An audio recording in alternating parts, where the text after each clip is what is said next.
جنگل میں بارش۔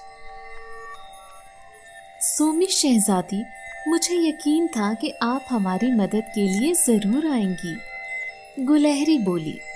گینڈا اپنے بچوں کو لے کر ایک درخت کے نیچے کھڑا تھا، پانی ان کے کندھوں کو چھو رہا تھا۔ چڑیا اور کوئل اپنے بچوں کے ساتھ درخت پر کانپ رہی تھی۔ زیبرا اپنے ڈر سے سہمے بچوں کو بہلا رہا تھا۔ کوا اپنے گھر کی تباہی پر زاروں کتار رو رہا تھا، اس کا بچہ اس طوفانی بارش میں گم ہو گیا تھا۔ سومی نے اسے تسلی دی۔ لالی اور ہاتھی نے سب پرندوں اور جانوروں کو باری باری کشتی میں بٹھانا شروع کیا۔ اتنے میں سومی کوے کے نیم بے ہوش بچے کو لے کر آئی۔ الو نے اپنی پوٹلی سے دوا نکال کر اس کے منہ میں انڈیل دی۔